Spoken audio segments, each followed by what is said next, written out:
Senhoras e senhores, hoje é terça-feira, dia de O Agrocast.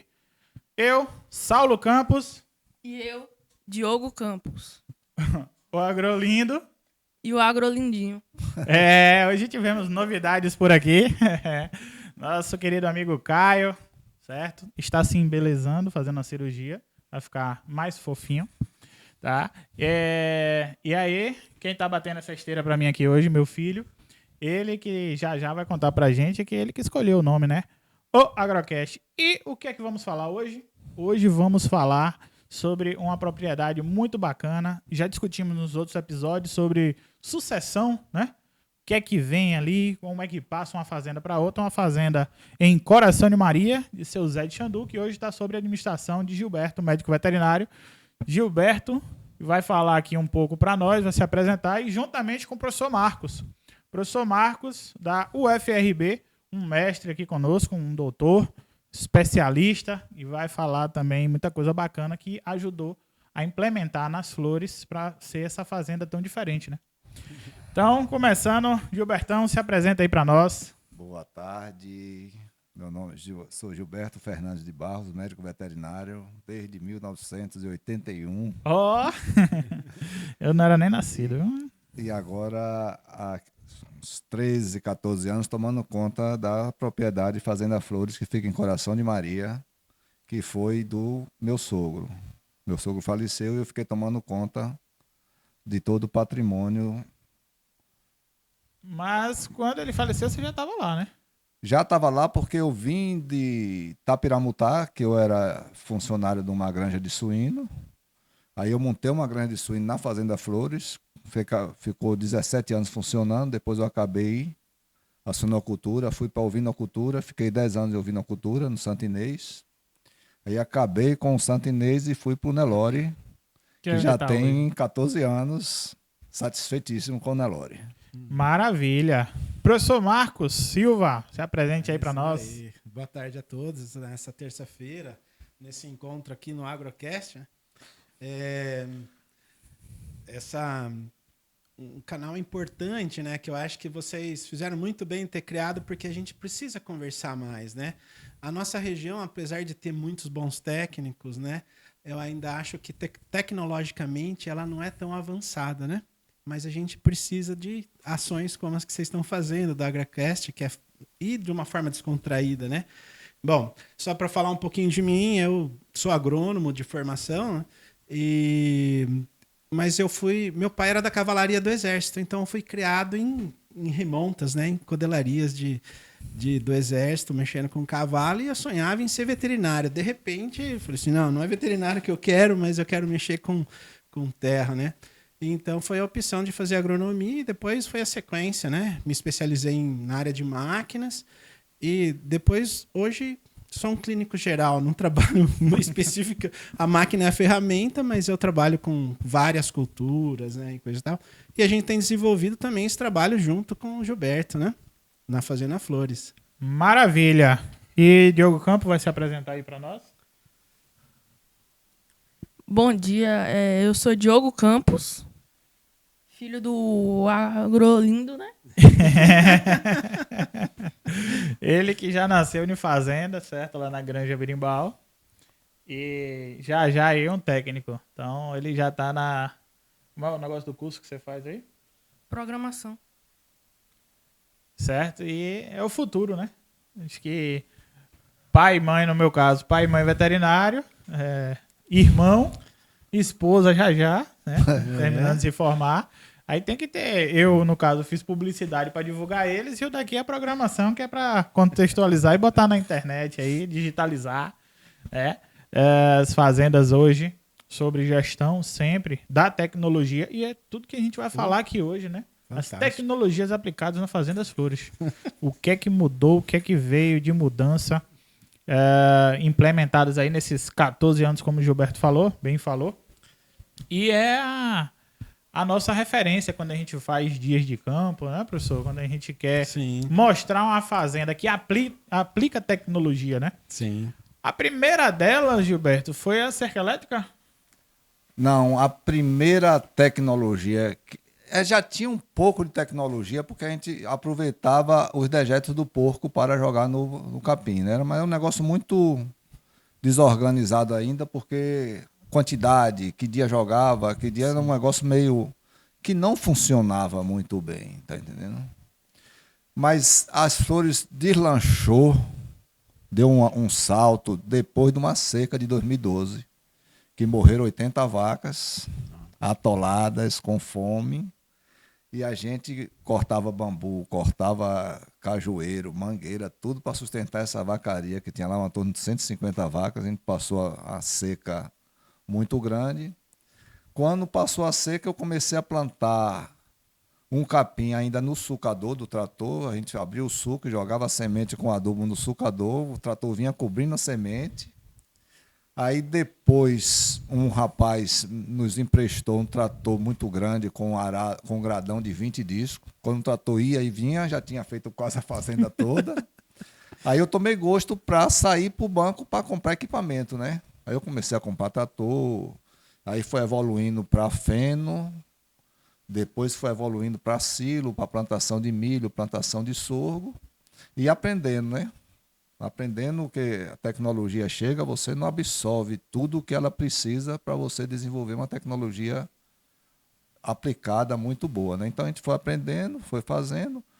Um dia o professor Marcos apareceu por lá para fazer um projeto para Papalota. Esse projeto Se perdurou. até hoje. Ele já está há 3 anos lá, ensinou a gente um bocado de coisa, a plantar milho, a plantar. Hoje ele está com uma plantação de girassol para melhorar a textura do solo, liberar fósforo inorgânico, não é? Aprendendo a plantar o milho, a adubar o milho, a colher o milho, a fazer uma silagem bem feita, época de cortar o milho para fazer uma silagem muito boa, tá entendendo? Então nós estamos hoje com 80 animais no semi-confinamento, se alimentando da silagem de milho e um proteinado de 0,3% de peso vivo do animal, ele em torno de crescendo 1,3 kg por dia.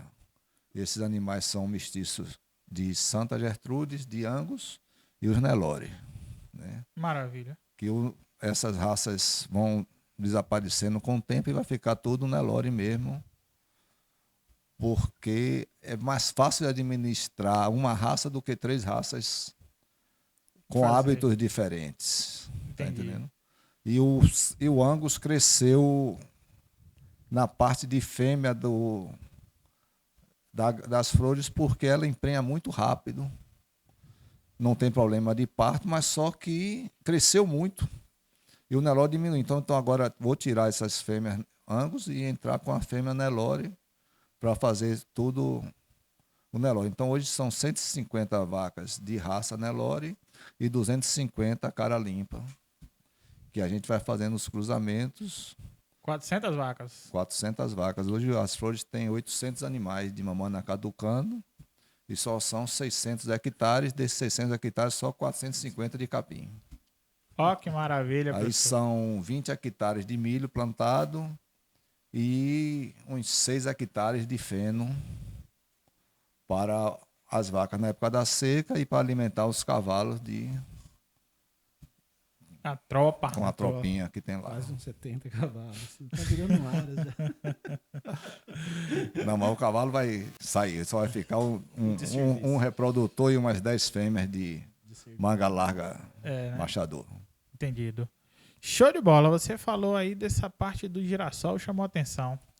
Professor Marcos, que chegou na vida da gente lá no Birimbau Agrotech 2017, 18, né? 18. 19 foi a última, né? 19 Presencial. foi a última presencial. Sim. E ele plantou o girassol lá e a galera gostava de tirar foto. Teve muita grávida lá pedindo para fazer booking, né? E a turma invadindo para tirar foto. Fica muito bonito. Na faculdade também, né, professor? Na faculdade a gente nós temos uma parceria com a Embrapa Soja, né, que ela é responsável pelo melhoramento genético de girassol no Brasil. E ela também toma conta da entrada de todos os materiais que vêm de fora, da Rússia, da Argentina para o Brasil, passa por um quarentenário no Ministério da Agricultura e depois a Embrapa é que valida esses materiais em todas as regiões do Brasil. Em todas não, mais ou menos 18 unidades, né? 57 unidades em diferentes locais do Brasil testam o girassol, né? E depois eles validam em 2 anos. A cada 2 anos a gente tem a liberação. Ó, esse híbrido de girassol pode ser comercializado no país e coisa e tal. Por região e por indicação, né? É uma coisa que a gente não vê acontecer muito com as outras culturas, mas em girassol, mesmo não sendo tão utilizado no Brasil, é feito dessa forma, é realizado dessa forma. Então, o girassol é uma planta fantástica que aproveita, né, tudo como se fosse o boi mesmo. É o boi dos vegetais. Então, se aproveita tudo. Dá para fazer silagem, dá para fazer a torta, dá para aproveitar em alimentação animal e, além de tudo, ele melhora muito as características do solo, né? Ó. Então, essa é a história do girassol lá no Gilberto. Eu não sei se vocês estão acompanhando um pouco, mas a gente está tendo uma pressão das lagartas agora, né? Então, o que é que está acontecendo na nossa região, Sal? A gente está plantando muito milho e está esquecendo que se a gente só plantar uma única cultura, né, é como se fosse um monocultivo. Então a gente vai potencializando pragas e doenças. Mesmo o milho hoje estando com resistência, né, com a história da transgenia, não tá tolerando a pressão que está tendo. Então no Gilberto, na Fazenda Flores, já começou um trabalho de inserção, né, um movimento de inserção de rotação de cultura, para que a gente quebre um pouco o ciclo dessas doenças, né, e que vá fazendo rotação. Então, onde eu plantei milho, ano que vem entra girassol e assim vai. Mas começam com experiências pequenas, né? Depois, mais para frente, eu vou contar uma história de uma experiência pequena lá, que é tudo por experiência. Nunca é dizer, tem que fazer isso. O caminho é esse. Vamos experimentar? Vamos testar, né? Então, o girassol também chegou na Fazenda Flores. Eu acho que nós estamos com 30 dias. 30 dias, uns 4 hectares, né? É mais ou menos, né? Quase uns 3, né? Uns 3 hectares. 3 hectares, 3 hectares. Um pouquinho menos de 3. Então, experimentando. Todo mundo está aprendendo. O tratorista está aprendendo, né? Maquinário adaptando. É tipo adubação diferente, coisa e tal. Mas ela também vem com um custo mais atraente, né? Em termos de produção, bem mais atraente do que o milho. E essa é uma opção da gente começar a trabalhar a rotação. Porque a gente não trabalha muito bem. Hoje eu estava falando com o pessoal da Superintendência do Ministério da Agricultura, né? Olha, a gente precisa, esse ALBA agora precisa pôr em pauta a discussão de rotação de cultura, senão nós vamos entrar em colapso, né? Mas é por aí. Porque também tem um desgaste natural do solo, só com uma cultura, né? O girassol é uma coisa interessante, que é isso que a gente quer buscar. Hoje é um caminho sem volta a história de uso de biológicos na agricultura, né? Sim.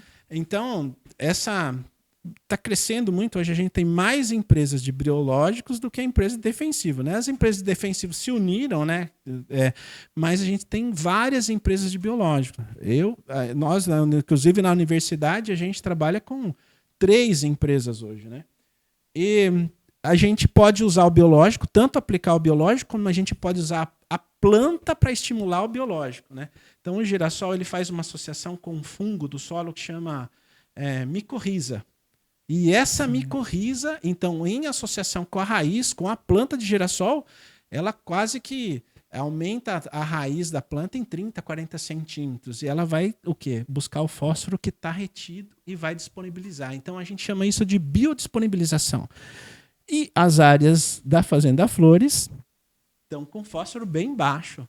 Tem muito fósforo retido nas partículas do solo, mas a gente não consegue acessar. E quem faz acesso a isso é através da microbiologia.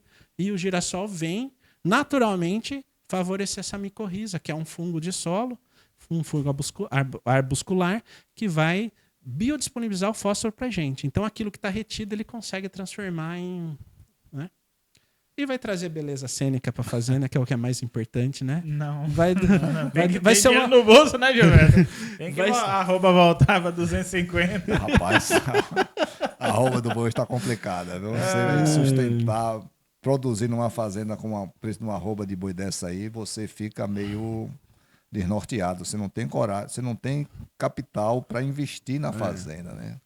Retrai, né? Retrai muito e você não pode parar. Se você parar, a fazenda lhe engole. Você não consegue recuperar a pastagem, você não consegue manter uma cerca, não consegue manter os funcionários ativos, dispostos a trabalhar, tá entendendo? Eles começam a ficar meio sem noção do que está acontecendo, porque você tem uma sequência de trabalho. Aí você começa a parar, todo mundo para nessa sequência de falta de investimento, né? Então você tem que procurar sempre estar usando o seu potencial criativo, trazendo as pessoas indicadas que querem alavancar a Fazenda Flores, que são várias pessoas que vão para lá me ajudar a alavancar, a levar a tecnologia, a levar o conhecimento, tá entendendo? Para eu ter hoje essa estrutura de fazenda produtiva em evolução permanente, né? A Fazenda Flores não para. Você não para. Ela hoje é uma coisa, amanhã é outra, e você vai crescendo. Eu agora estou plantando o tamane, tirando o maçai, plantando o tamane, que é um capim que o cavalo aceita. Tá entendendo? Então preciso movimentar certas coisas para não deixar ela cair, né? Porque tem muita coisa para fazer. Não para o serviço de fazenda, não para. O serviço é permanente. Limpeza de aguada precisa fazer. Lá tem um terraceamento acompanhado com o eucalipto nas áreas do terraceamento. A água deixou de descer, as lagoas, os tanques estão ficando mais limpos porque não está assoreando mais. Mas tem muita área para fazer de terraceamento. E os equipamentos para pequeno de terraceamento é um arado. E outra coisa, como eu falei, algumas tecnologias não chegaram aqui ainda, então a gente fica restrito. A gente não tem um terraceador, né? Que nem lá na universidade nós temos um terraceador, mas o terraceador é para 130 cavalos. Nós não temos trator de 130 cavalos, né? Então agora a gente até numa outra propriedade na beira do Paraguaçu, que tem a parte de pivô central, a gente está fazendo terraceamento, porque o solo lá tem 40 centímetros de profundidade, daí já chega na roça, né? Já chega na rocha. Então, a gente está procurando um terraceador no Paraná para trabalhar nessas pequenas, apesar de ser pivô central, mas é um pivô central de 22 hectares, é uma propriedade pequena. E que aí que venha poder auxiliar, né? A gente está tentando comprar de sistema hidráulico de 3 pontos, então que com um trator de 75, no máximo 90 cavalos, a gente consegue fazer esses terraços com mais qualidade, né? A gente ainda faz menos horas trabalhadas, né? Então a gente não consegue avançar muito por causa da dinâmica da Fazenda Flores. A gente não consegue avançar muito a cada ano. Vai terraceando, vai fazendo terraço, vai fazendo um pouco de terraço, mas vai devagarzinho, né? Mas o sonho é que a fazenda inteira seja interligada por terraço, né? Quando não tiver os maciços, né? A parte de verde que tem, né? A parte de mata mesmo, mas o resto é fazer a fazenda toda para conservar a água, né? Uma coisa que muda as coisas, Saulo, é quando o operador de máquinas, o trabalhador da fazenda começa a ver aquilo. Então, hoje tem um funcionário que é chamado de Marquinhos, né? Ele já começa com orgulho de dizer assim, ó, não tem mais água escorrendo na fazenda. Naqueles trechos que a gente já conseguiu fazer o terraço, a parte de terraceamento, né? Então, quando ele começa a entender que aquilo é importante, daí facilita muito para o Gilberto, facilita muito para quem está administrando e para a gente que está propondo, né? Porque a gente é parpiteiro, né? Você falou o nome de Marquinhos aí, Carlos Marquinhos, a equipe toda da Fazenda aí. Grande abraço. Abraço para todos. Que é o braço direito, esquerda, perna, né? É quem faz acontecer, né? Que a gente chega com as ideias loucas, né, professor? Sim. Mas eles que põem em prática lá, eles que estão no dia a dia. 6 horas começa a trabalhar. 6 horas, né? 6 horas começa a encher o desensilador, né? Para botar pro gado que tá semi-confinado. É um compromisso, né? Semana passada, na sexta-feira, não, há 15 dias, né? Mas uns 13 dias atrás, na sexta-feira, a gente está aprendendo com tudo, né? Então a gente tem uma área que é a área que a gente trava o capim, a gente não para com o capim, isso é uma coisa que o Aí é a Gilberto área de plantio direto já, de plantio direto, né? Mas a gente trava o capim para depois fazer o plantio direto em cima, e quando eles estão fazendo silagem, o capim está voltando. Então as áreas não ficam mais paradas durante 6 meses, né? Isso é o grande sacada que o Gilberto falou, não ficar parado essa área, né? Mas esse negócio que você tá falando de travar o capim, como é, Diogo? Chega lá no computador, aperta um botão e ele para. Como é que trava isso, professor? Ela fala assim, para de crescer, né? Hein? Corta a luz dele e ele para de crescer. Não, a gente usa uma dosagem, uma subdosagem de herbicida, mas só que o que a gente tem conhecimento, muito conhecimento, é de usar subdosagem na implantação quando eu integro milho com capim. Então o capim tá novinho, eu travo com herbicida, né? Uma subdosagem, bem baixinha. Mas no caso nosso, nós trabalhamos com pastagem formada, que era a área que fazia feno. Então a gente pega maçai antigo, já maçai velho. Então você acertar essa subdosagem que não mate o capim e que também, mas que retarde o crescimento, o desenvolvimento dele, que não, né? Complica. E a gente erra, né? Esse ano mesmo, daí eu falei tudo isso para contar sobre o que os meninos são dedicados, o pessoal da Fazenda Flores, e comprometido com o sucesso, que eu acho que é isso que é muito importante. Então, eu falei assim, nós indicamos lá, ó, vai usar 1 litro do glifosato com 780 gramas do ingrediente ativo. E o Gilberto comprou, né? E estava com 450 do ingrediente ativo. Então, 1 litro que nós recomendamos não foi o suficiente para travar o capim. Bom, quando nós chegamos na fazenda, o milho fantástico, bonito, porém o capim querendo passar por cima do milho. Aí vai ler a bula, ó, olha por quê. E o Marquinhos falava assim, olha que é importante essa relação. Assim, ó, acho que se tivesse usado 1,5 litro tinha dado certo. E foi mesmo. Quando a gente foi ver a bula, o glifosato que chegou estava com 400 e poucos do ingrediente ativo. Então, quer dizer, usou 1 litro, mas porém com a metade da quantidade de ingrediente ativo. Então não travou o capim direito. Bom, ó, nós temos que fazer isso rápido, senão a gente vai perder esse milho. Aí domingo, né? Foi na sexta, tinham compromissos de sexta e sábado, choveu, mas domingo eles estavam lá aplicando o resto, o glifosato, e fazendo adubação de cobertura para a gente trazer o milho, né? Que essa é uma experiência que é difícil, até com os especialistas, vocês são corajosos trabalhar com um capim já mais velho, né? Mas a gente tem experimentado isso há 3 anos e tem dado certo, né? Porque não é o rosiziense, que é um capim que é muito sensível ao glifosato, né? Sim. É um maçai que tem uma folha meia ele mais é muito dura e muito resistente, né? Porque o maçai não sei mais se é da família dos pânicos, né? Mas parece que eles estão migrando ele agora para a família das braquiárias, né? Mas os pânicos são mais resistentes ao uso né? É mais difícil de lidar com ele, né?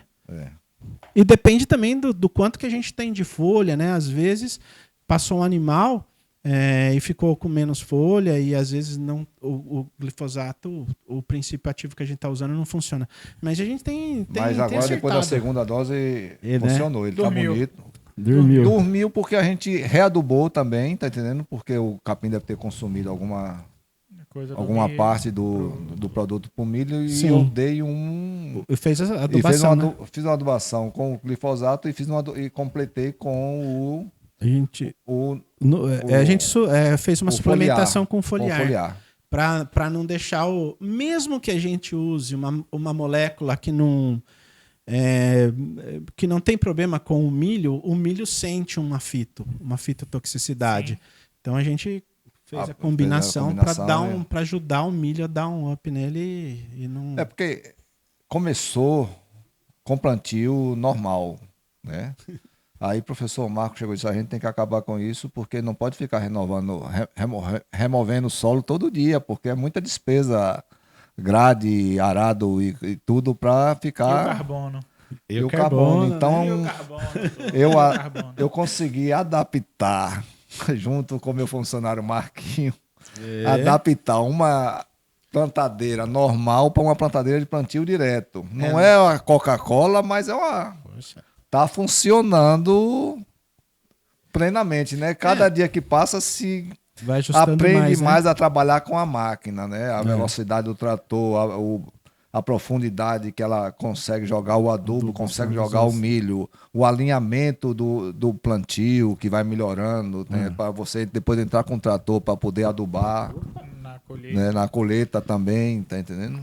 Então, o plantio, cada ano que passa, você vai melhorando uma parte do seu negócio, né? Chegou uma perguntinha aqui. Rodrigão na técnica, sempre aqui dando esse suporte, batendo a cesteira. Só pra gente não se estender demais e voltar para essa pergunta depois, viu? Mas tem aqui. Qual é a diferença do girassol para a alimentação do animal quando comparado ao milho, né? Nutricionalmente falando. Você falou da silagem do girassol. Sim. Você tem algum dado disso aí? Assim, ela tem um potencial bom para como silagem, né? Ele dá uma silagem de altíssima qualidade, só que ele tem um pouco mais de energia, né? Porque ele tem lipídio, né? Tem gordura, né? Então a gente está falando de uma cultura que vai ter mais ou menos no seu grão algo em torno de 45% de óleo, né? Então a gente vai ter um pouquinho mais de energia, né? Mais de energia, né? Então, talvez falte um pouquinho de proteína. E como eu não sou especialista nessa área, mas vai faltar um pouquinho. Mas ela tem altíssima qualidade também para silagem. E pro solo. Para o solo. Na verdade, Saulo, o que a gente precisa buscar, Rodrigo, né? O amigo a pergunta foi da patroa, dona Karine, mas o Rodrigo tá na técnica aqui, que ele desembola, recebe aqui e vai mandando as perguntas pra gente. Eu acho que é extremamente importante a gente colocar as vantagens da planta, não do ponto de vista só cifras, né? Mas o conjunto de coisas que ela pode fazer para a gente, né? Então, ela não tem uma qualidade como a do milho, porém, ela entra nesse esquema de rotação, ela biodisponibiliza o fósforo, né? Vai fazendo... É um conjunto de coisas que ela vai sendo...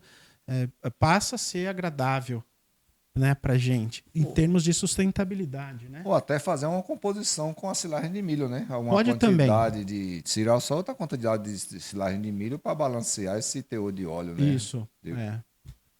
Mas Isso aí vai fazer muito análise utilizado dos dois, no sul, muito utilizado no sul, né? Hoje o girassol tá com pouco uso, mas por exemplo, a Argentina, 50% do país é plantado de girassol, né? Eles chegam a mais ou menos na ordem de 3 milhões e meio de hectares, né? Oh. E eles plantam um girassol autoleico, que tem são óleos, né? Então, o óleo do girassol é composto de várias coisas extremamente bom para a saúde humana e para a saúde animal também. E aí eles acrescentam eles fazem esse girassol que tem esse óleo especial e incorporam na alimentação da vaca, e a vaca incorpora isso no leite e chega pra gente. Que maravilha. Através da silagem, né? Através do uso da silagem e subprodutos do girassol, né? Que vem a torta, que vem quando você esmaga, né?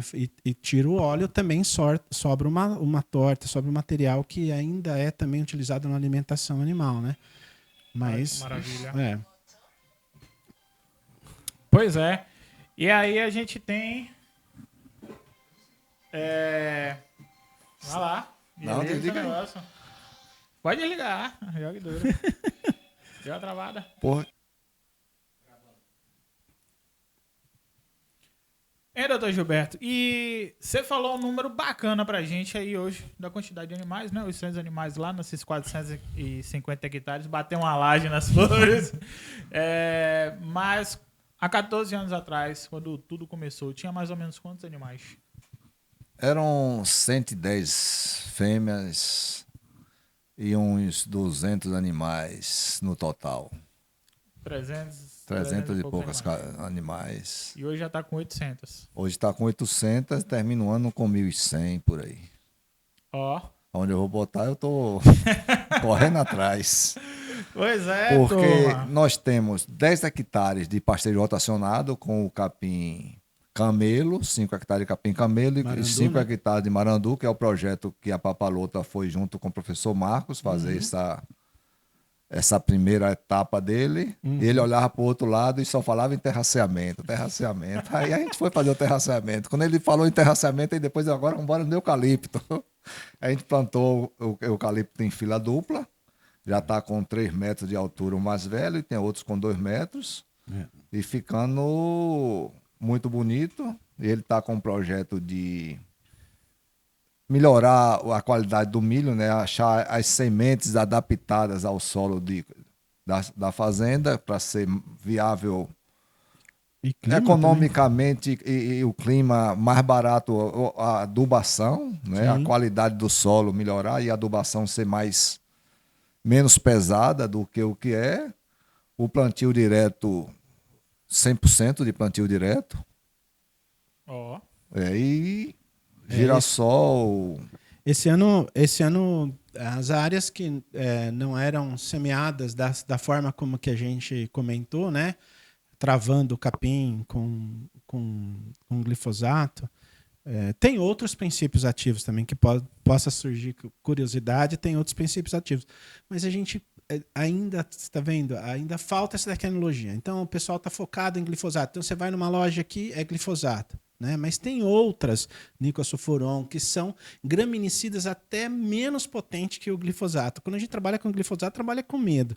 Mas essas áreas, né, que não são mais mobilizadas, mas tinha algumas áreas que precisavam de ser mobilizadas por questão de correção, por questão de ajuste de parte física do solo. Então, esse ano a Fazenda Flores passou a ajustar essas áreas, adotou uma coisa muito importante, que é um recado para vocês, produtores.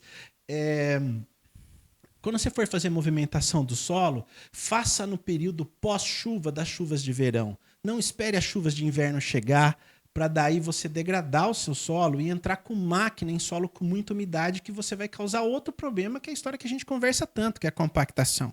Então, na Fazenda Flores, hoje, todo o preparo de solo é feito durante o verão, após as chuvas. Então, o Gilberto já se preparou esse ano, né? Choveu, espera um pouquinho, entrou num estado que a gente chama agronomicamente de estado friável, e daí ele prepara o terreno com o solo aonde ele tem menos resistência a rolamento de máquina, que é passar a grade, menos consumo de combustível, menos esforço para a máquina, né? E não está nem duro e nem muito molhado. Que quando a gente prepara o solo muito molhado, o solo é plástico, ele tem plasticidade.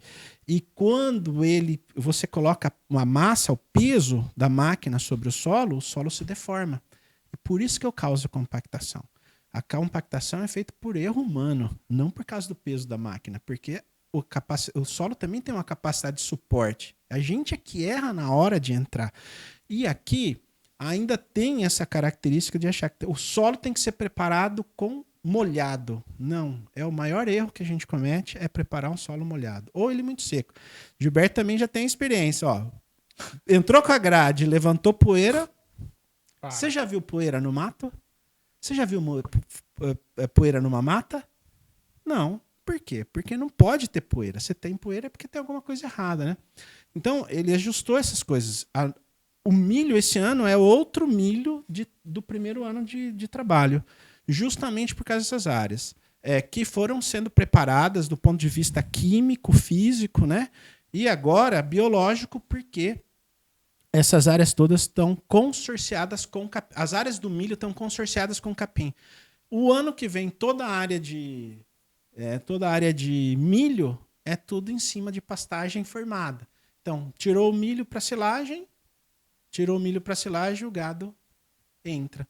Você não perde 20 hectares, né? Não fica parado Não essa fica terra parado nua, essa- queimando o sol, queimando a água, Então é a assim. chuva desgastando o solo lestiviano, né? Então essa foi uma coisa que mudou bastante. Você gasta menos tempo, né? Você tem menos tempo, menos consumo de combustível. Hoje, preparar um terreno fica algo em torno de Se você só usar grade aradora e grade niveladora, fica algo em torno de R$600, R$800, né? Por hectare.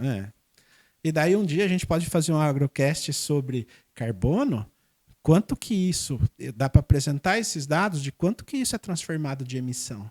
Então a gente também está economizando nas emissões, não só quando a gente põe o carbono no solo, quando a gente fixa o carbono no solo, mas quando a gente deixa de fazer a quantidade de operações que também, né, o combustível fóssil tem emissão de gás, né? Então mudanças. Daí tem mais coisas aí. Já né? deixou o tema aí. Esse tema ele entende. Ele só entende, né? ele entende esse tema.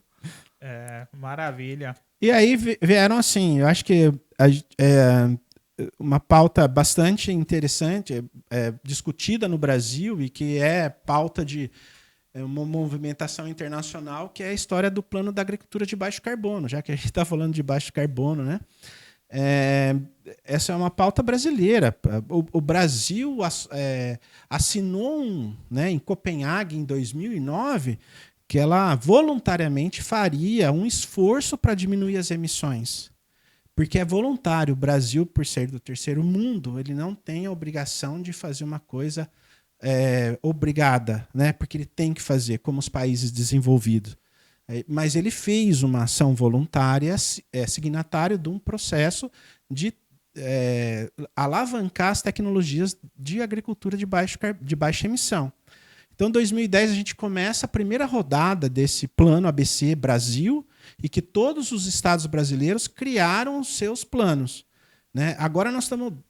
o plano ABC+, que é a rodada 2020 a 2030. Então, a Bahia também tem um compromisso com esse trabalho para diminuir as emissões do gás de efeito estufa. E hoje, a Fazenda Flores tem plantio direto, que é uma tecnologia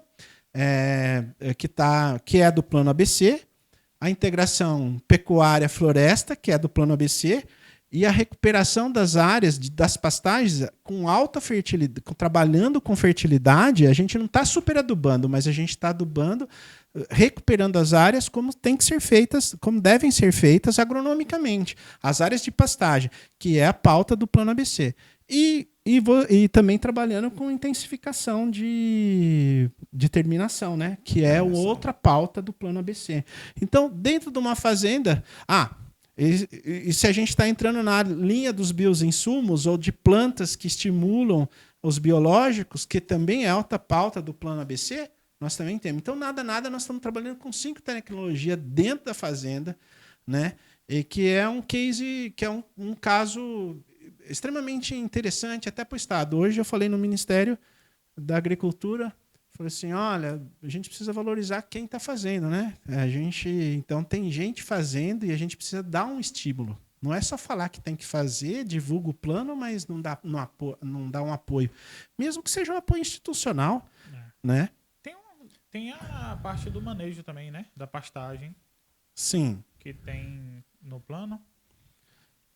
No plano é intensificação, terminação. Pode ser por por confinamento ou por semi-confinamento. Né? Show de bola. Então são as duas formas e com suplementação, né? Que é o que faz na Fazenda Flores hoje com esses 80 animais, né? Que é semi-confinado, né? Semi-confinado. Então, e suplementado. Então é uma terminação mais intensiva, né? Perguntar ao médico veterinário agora. Doutor Gilberto. Com esse lance aí desses 80 animais, você tem uma estação de monta definida? São várias estações? Não consegui ainda fazer uma estação de monta definida. Então, minha estação de monta ainda é muito longa, durante 6 meses, tá entendendo? Porque são 2 blocos de animais, um de raça e outro comum, que não deixa você... Eu não me concentro em um. Eu trato eles como um projeto normal da fazenda. Então fica o gado de raça e o gado comum muito trabalhado, tá entendendo? Então tem um espaço maior de inseminação, e eu também não tenho essa de vender tudo de uma vez só, tá entendendo? Você não consegue, o gado de raça você não vende todo dia. Eu não faço leilão de gado de raça, eu vendo meu gado na porta, o cliente vai lá. Então, todo dia eu estou vendendo, não posso pegar todos os animais e botar num peso só para a venda, porque um quer um de 14, outro quer outro de 20, outro quer para cobrir amanhã, outro quer para terminar de criar, engordar, tá entendendo? Então, esse manejo fica muito complicado se eu fizer uma estação de monta de 3 meses, né? Entendido. E a fazenda, a capacidade no semi-confinamento é limitada, porque eu só consigo produzir 600, 800 toneladas de silagem de milho para sustentar esse semi-confinamento. Porque quando eles entram no semi-confinamento para comer silagem, eles não querem comer mais capim. Ficam preguiçosos, Ficam preguiçosos. O capim cresce. querem- No semi-confinamento, o capim cresce. Você tem que ir diminuindo a área do semi-confinamento, porque o capim começa a perder capim, porque eles não querem mais comer o capim. Então, essas experiências a gente vai adquirindo com o tempo. E nas flores tem um projeto que Marcos levou, que é um projeto bem interessante, que é o projeto da Embrapa, né? Da seleção de mandioca, que a Embrapa botou o primeiro projeto 1,5 hectare para produzir 73 variedades de mandioca.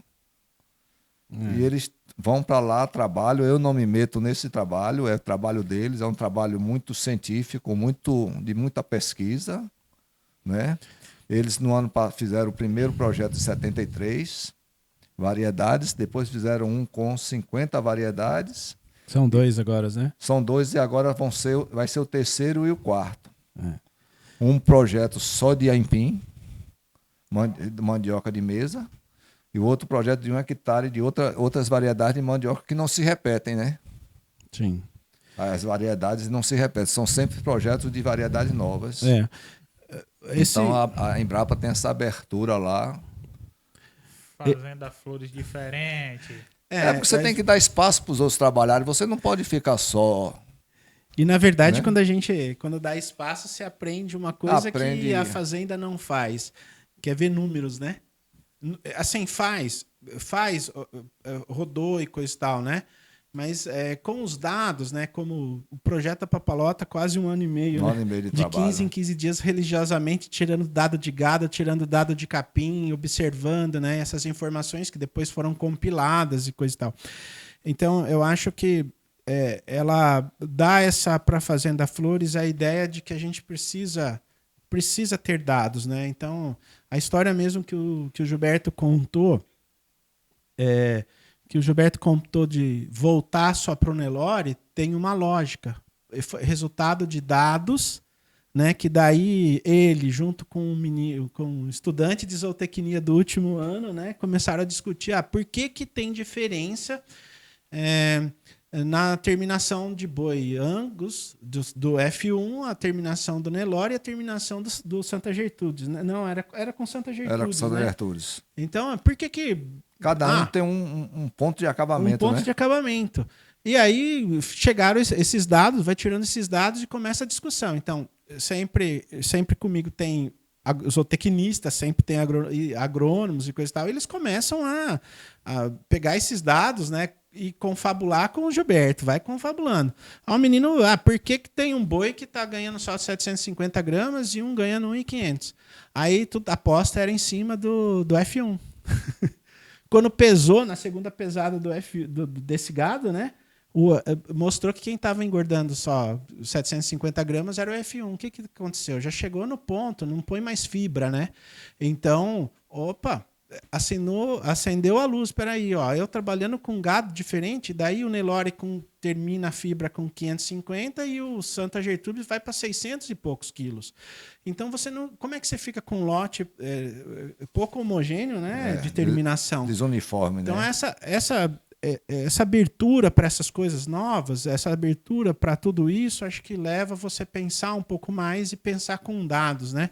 Então, a mandioca, voltando para a mandioca, apesar do Gilberto não ter nenhuma relação com a mandiocultura, mas ele abriu espaço para a gente, para uma região que a mandiocultura é importante. Muito forte, né? Então, nós não teríamos o apoio de outra pessoa para montar um experimento, disponibilizar 1 hectare e pouco, e não a Fazenda Flores não disponibiliza somente 1 hectare. Ele disponibiliza tudo. É o preparo do solo, é a adubação, é o cuidado com a área. É uma das áreas mais assim, bem faladas, né, entre nós. Assim, poxa, Fazenda Flores faz um trabalho que a gente... As outras propriedades que a gente tem esse trabalho, porque tem talvez umas 15 ou 17 propriedades espalhadas, porque a gente faz um ensaio para testar as variedades numa localidade que depois, após um tempo de teste com essas variedades, principalmente uns 3 anos, e os resultados disso é que a gente pede ou a recomendação daquela variedade para a região, ou a gente pede o registro de uma nova variedade que pode ser para a região. Então, o Gilberto tem ajudado muito isso. As outras propriedades têm ligação com mandioca. Por exemplo, Jaguaripe é uma outra propriedade que a gente tem, mas eles trabalham com gado e alimentação animal baseado na mandioca, né? Que é a Fazenda do Ciro, né? A Fazenda Boa Esperança. Então, essa abertura foi importante. E aí... mas só que a gente começou a ver também que a mandioca pode servir como forragem, né? Então, abriu a Flores para um treinamento, capacitação. A produção de mandioca em Coração de Maria são 8 toneladas por hectare, né? Então, a Embrapa produz 30 toneladas por hectare. Então, você triplica, quadriplica a produção em 1 hectare. Então, você, ao invés de limpar 4 hectares, você vai limpar só 1, produzindo o mesmo tanto. Nós estamos falando de variedades de mandioca que produz mais raiz com mais fibra e com um percentual maior de amido. E com amido tem uma variedade que tem amido modificado naturalmente, que tem especificações, que às vezes não é só a goma para fazer a tapioca, mas que pode ser aplicado em outras coisas. Então, pode surgir amanhã, né, uma fábrica mesmo, né, de como a gente tem em Laje, né, que é a Podium, né, que faz a parte de amido, né? Então a gente tem o amido que é modificado naturalmente, né? Todo produto que você compra, amido modificado, ele foi modificado ou fisicamente ou quimicamente, foi inserido alguma coisa funcional, algum produto que é funcional à alimentação animal. E a gente tem variedades de mandioca que já tem naturalmente um amido melhor. Então, essas novas variedades, elas podem significar um retorno à mandiocultura regional. E hoje, Gilberto, quando começa a dar produção de muda, a gente tem haste, coisa e tal. Olha, tem haste no Gilberto. Vai todo mundo correndo para pegar a haste das novas variedades, né? Já foi haste para o Rio de Janeiro. Já foi haste para o Rio. Já. Nós já levamos haste para os experimentos do Sul, para o experimento do Rio de Janeiro, né? Espírito Santo, e a região em torno tem vindo buscar, porque tem muitos técnicos, principalmente do Senar, que tem feito um trabalho muito importante nessa área de mandiocultura. O Senar tem a linha de mandiocultura e tem a linha de caprina, ovinocultura, que usa a mandiocultura, né? Então a Fazenda Flores foi aberta para o Senar para fazer 3 dias de capacitação em cima das novas variedades, de silagem com folha, silagem com a planta total, né? Raiz, né? Então foram 3 semanas capacitando. E levou conhecimento para a equipe dele, né? Sempre aproveitando, né? Meus funcionários, todos eles têm curso de inseminação artificial. Todos sabem inseminar.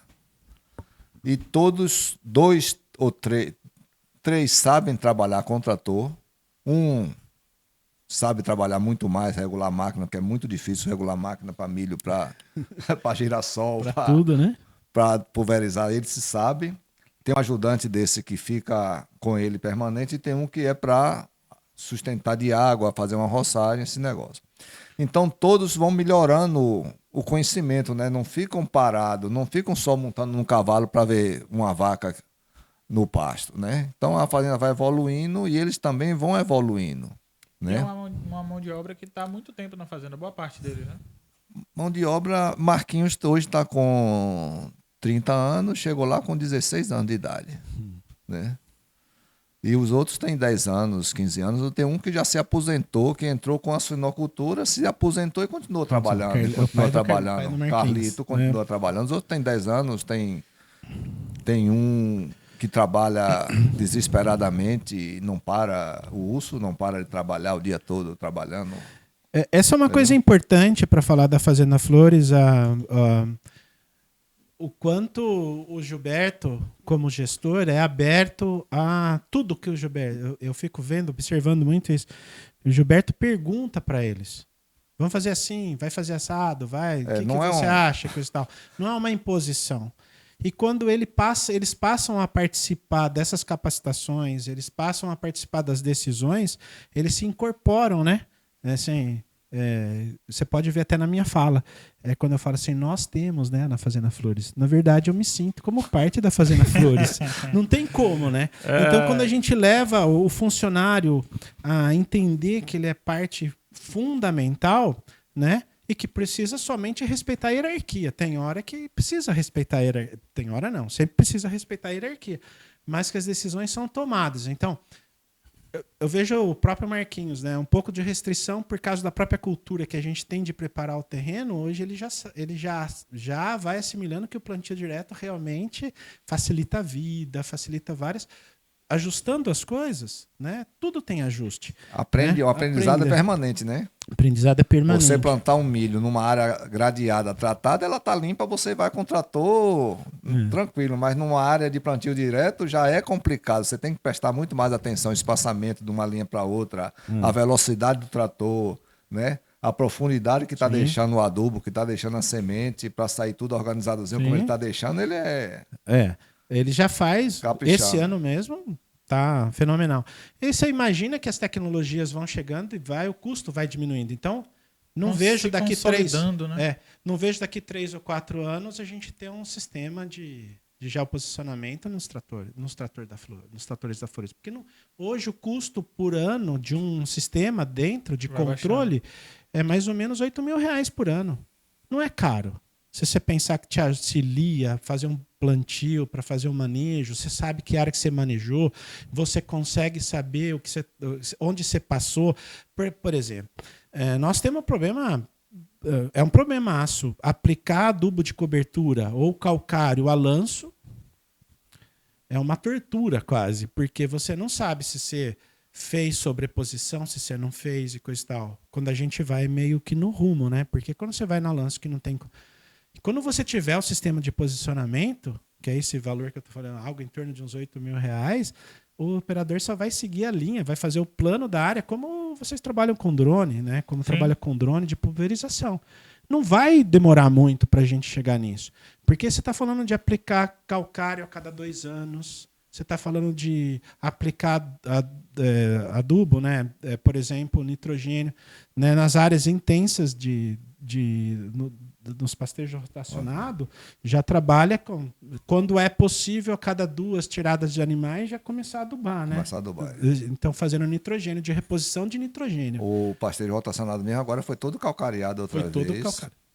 Entendeu? Com baixa tonelada por hectare, mas foi calcareado, né? Que não precisa mais 2 toneladas por hectare. 500 quilos já dá outra... A gente está fazendo só manutenção agora, né? Então, o que aconteceu? No início do projeto do rotacionado, nós corrigimos o calcário, né?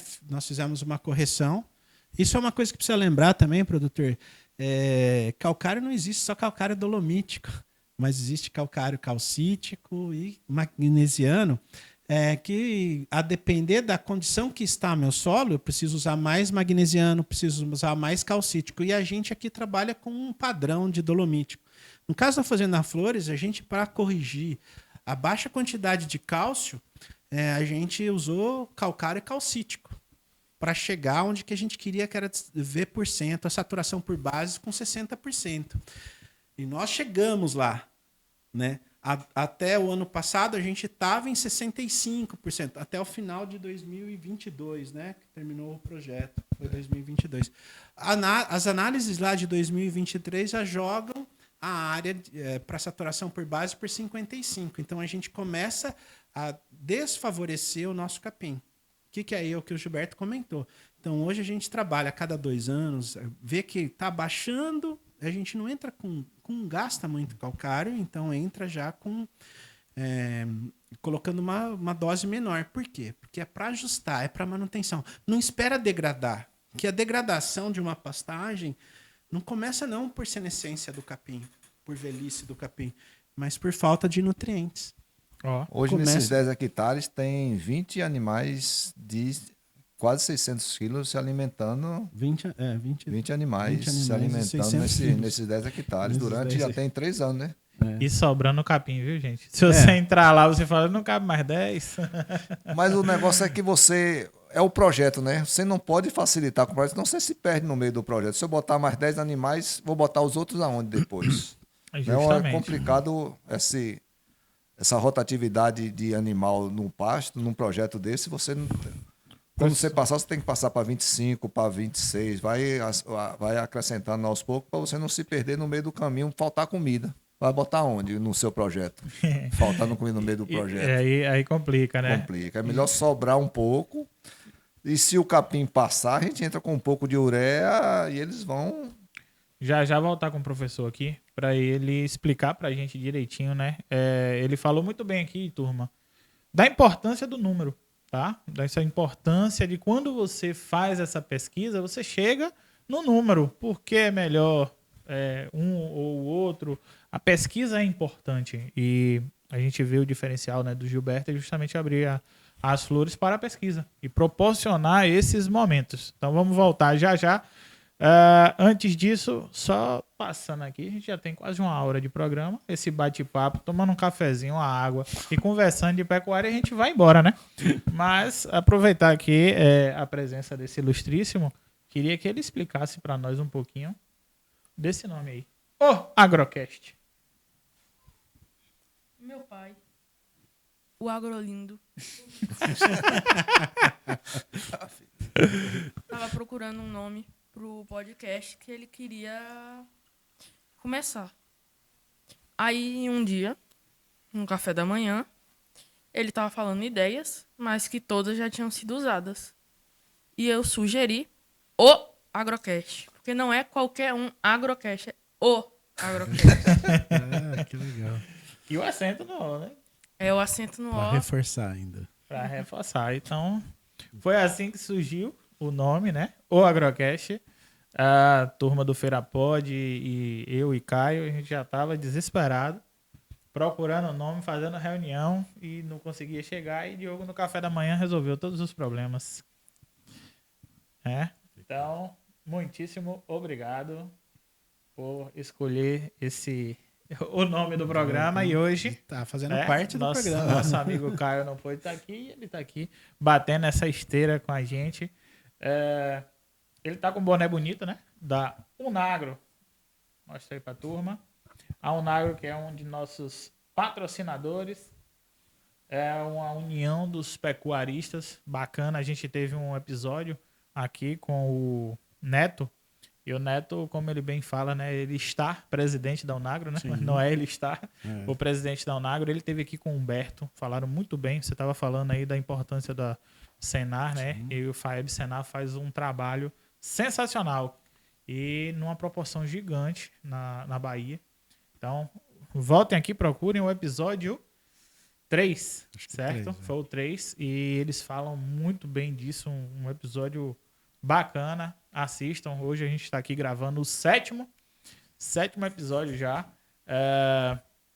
E falar um pouco aqui, certo, da galera que nos apoia para isso aqui estar acontecendo, certo? A Unagro é uma delas, a outra AT, Assessoria, Thiago Torinho, todos nós aí conhecemos, e o Gabriel Ban, né? Que fazem um trabalho maravilhoso. O trabalho deles de inserir justamente esses dados, tá? Então, a digitalização de uma fazenda, a colocação do brinco eletrônico ou visual, certo? Eles utilizam o bastão da Datamars, que é outra parceira nossa aqui, e fazem a inserção desses dados. E tem muitas propriedades, professor, que se perdem nisso e não sabe nem se o vaqueiro está desviando, porque não tem uma contabilidade, não passa esse gado pelo curral direito e tudo mais. E a AT vem fazendo muito bem, não só isso, né, mas vem catalogando muito as fazendas e colocando em inventário, né, todos os animais numerados, identificados.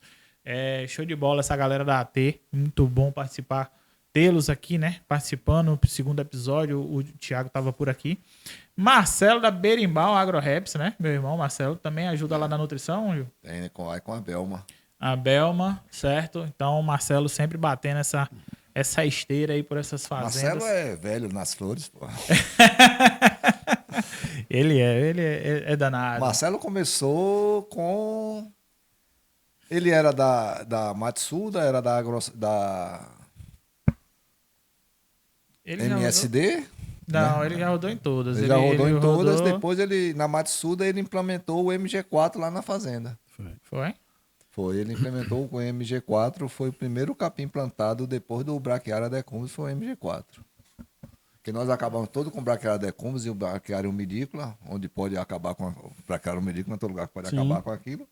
Mas a gente, Braquiária decumbens hoje é raro na fazenda. Hoje é todo o MG4, Braquiarão, o Mavuno, o Tamani, o Camelo. Nós temos um pouquinho de caimã também. Um né? pouquinho de caimã, tem o Brauna, da Matsuda, Aquele da entrada. e tem o Mavuno da entrada, né?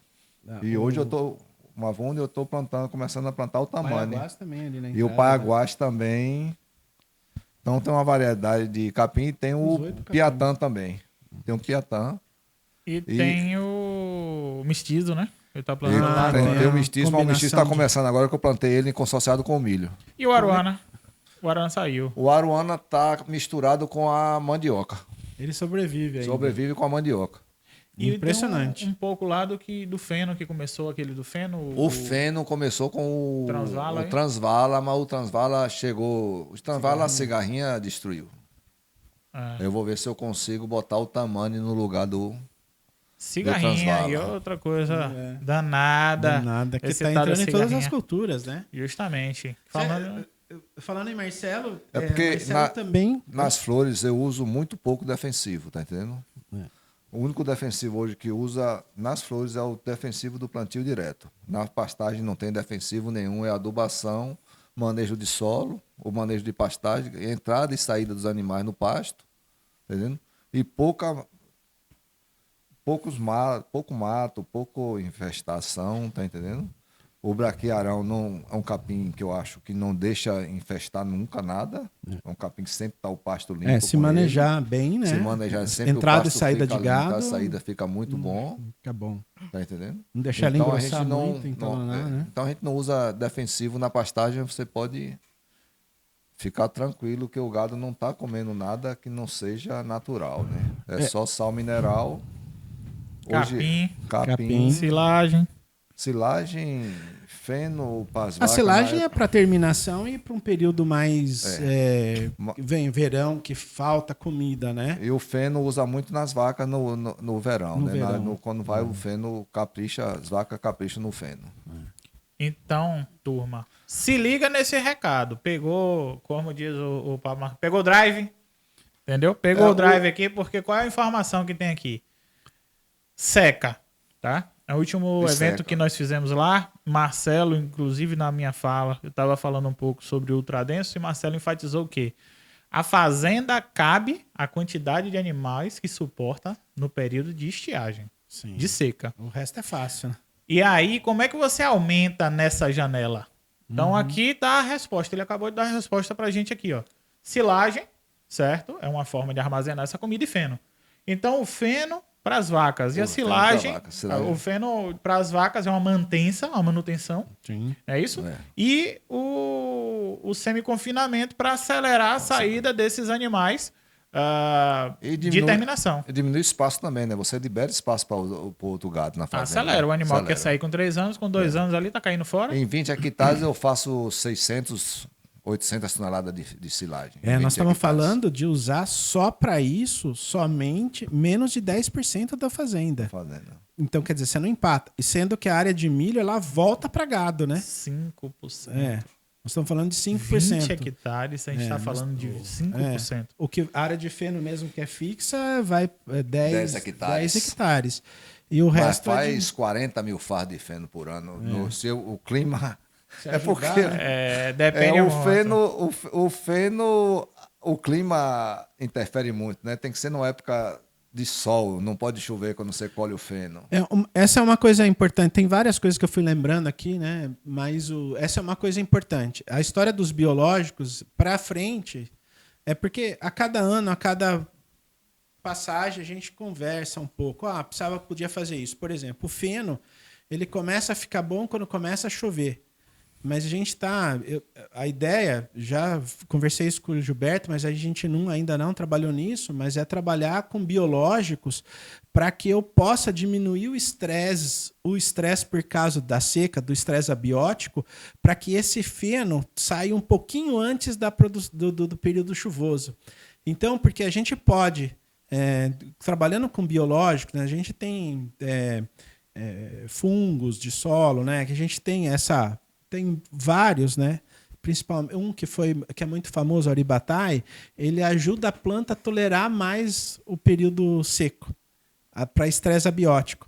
Então essa é interessante porque você não fica esperando muito o feno. Tá? Se ela ajudar nesse período e adiantar o feno, não sair o feno no período que está chovendo. Porque o que diminui a qualidade é a gente não conseguir secar, né? Direito. Não é a qualidade, é a inviabilidade de produzir, né? Mesmo. Não é a secagem, é a inviabilidade, é inviável. Além de ser inviável, fica um feno de baixa qualidade, porque a gente não consegue secar, né? Pois é, eu conheci a fazenda de feno, a fazenda Santa Dulce, fica lá depois de Açu, já perto de Marcionílio Souza, ali na beira da estrada. Sim. E justamente, né, lá a região mais seca, então é a região que a gente vê mais feno. E lá eu pude conhecer um pouco mais. 8 meses sem chuva. A Coração de Maria são 8 meses de chuva.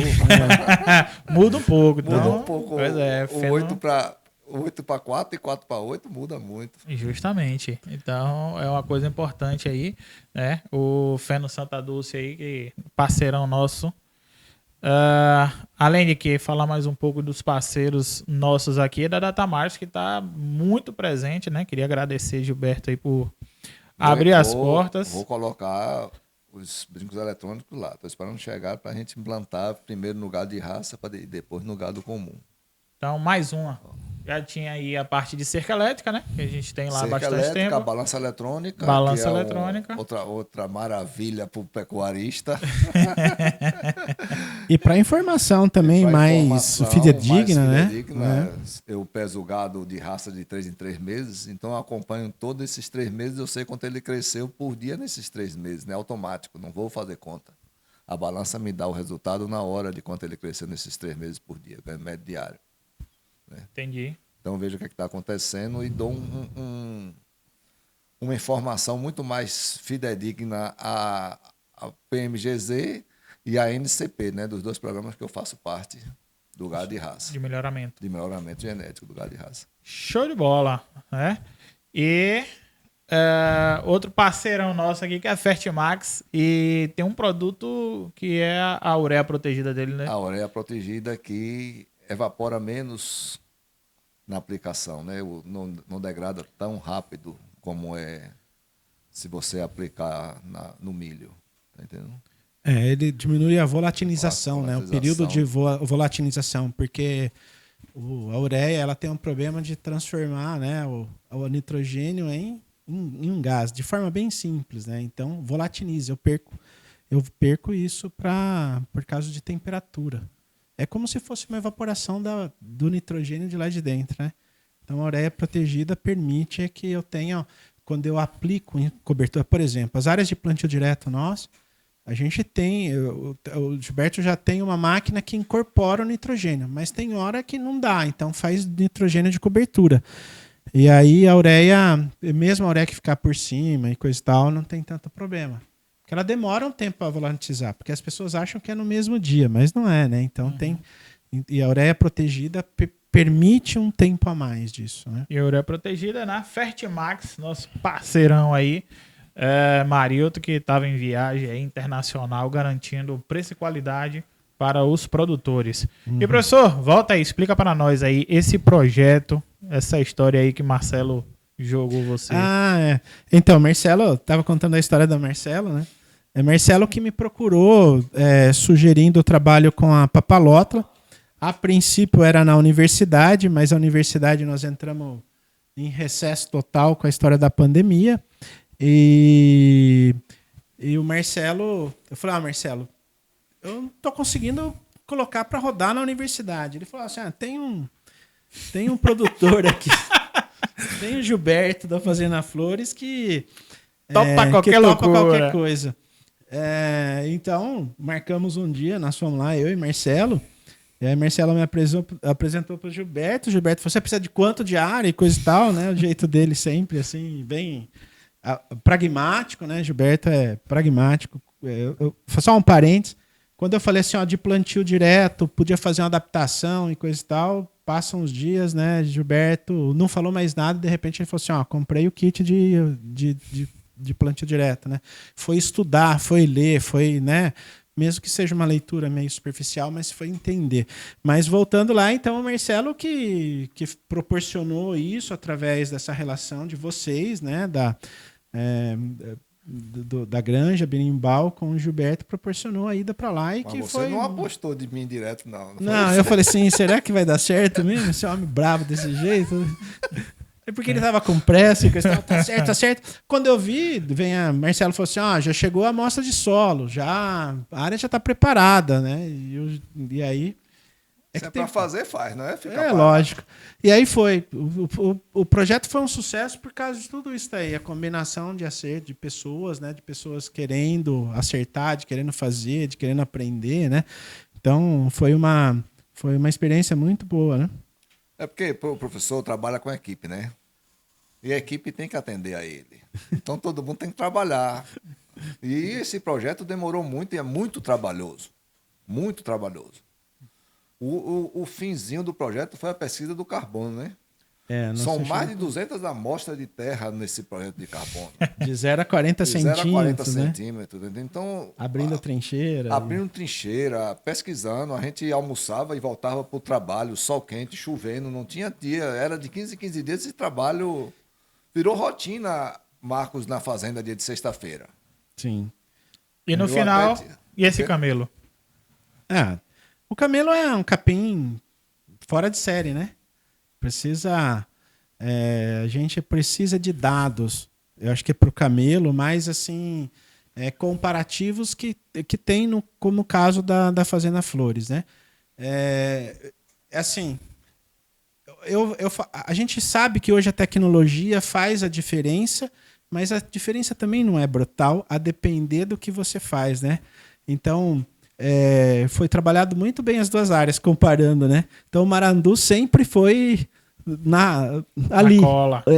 Focinho, né? Mas ele é melhor, ele produziu um pouquinho menos de matéria seca, mas a proteína dele é melhor, a bromatologia dele é melhor, e ele botou uma arroba a mais, né?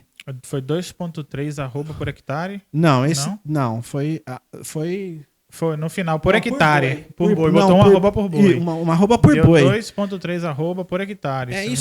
Isso que a gente tem que tentar repetir isso, Saulo. Eu falo sempre isso porque a gente tem que ser dignas das duas áreas, né?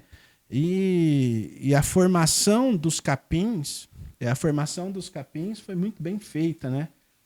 Tanto a aplicação, o preparo do solo, a aplicação do calcário, o plantio, então foi. Mas ele é um capim que germina muito mais rápido, emerge muito mais rápido. Não entalona. Coloca mais plantas e mais perfilho na fase inicial. Então, ele é rápido mesmo, né? Então, são coisas que a gente também foi aprendendo, né? Não tinha camelo no Brasil. Primeira área, né? Foi. Primeira área do camelo no Brasil, foi, né? Então, você tinha dúvida da hora de entrar, da hora de sair, coisa e tal, né? Então, essas coisas, às vezes, a gente se perdeu um pouco, que poderia até potencializar o resultado, né? Mas a gente estava aprendendo tudo, né? Tava aprendendo tudo. Então, o que o Gilberto falou, ele não cria talos, né? Ele é um estolonífero, né? Então, ela ocupa bem o espaço e a gente... na Marandu, a gente não vê muita planta daninha, né? Ela aparece, não é porque o Marandu está ruim, é porque abre um vazio. No caso do camelo, a gente não tem esse vazio. A gente chama índice de vazio, né? Então o camelo fecha, então ele cobre, né? Ele tem um aspecto de deitar, né? De ficar um pouco deitado. Então ele cobre muito bem o solo.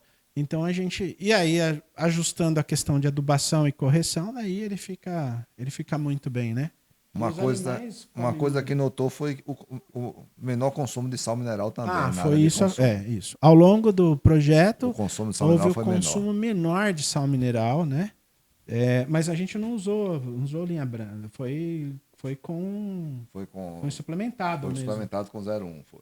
Foi Então, 0,1. então, por isso que a gente... É porque deve ser a proteína do Camelo. do camelo maiorzinho um pouquinho, E ele... uma digestibilidade melhor, né? Ele Menos fibra. Isso, em relação a... depois tem as histórias do FDA, né, as fibras e coisa e tal, que precisa... a gente ainda não conseguiu sentar e decifrar todos esses dados ainda, né? Mas a gente ainda precisa disso. Então pode ser que isso tenha influenciado também, né? A qualidade, porque os animais eram diferentes, né?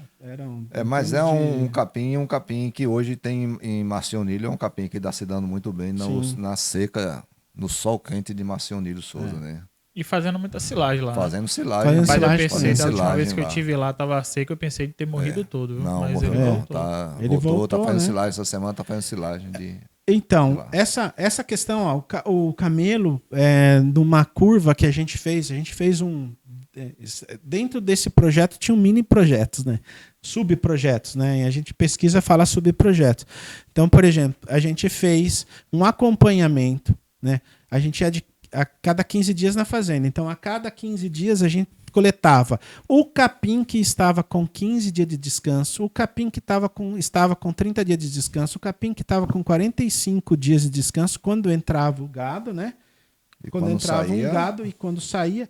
E a gente tirava os dados a gente foi coletando esses materiais e nós fomos fazendo uma rodada durante 3 meses, 4 meses, de uma análise da produção, da bromatologia do capim, né? Então, ele vai sempre subindo, o camelo, né? A marandu já tem uma oscilação e o pico de proteína vai mais ou menos perto dos 40 dias, 45 dias, o pico dele de proteína.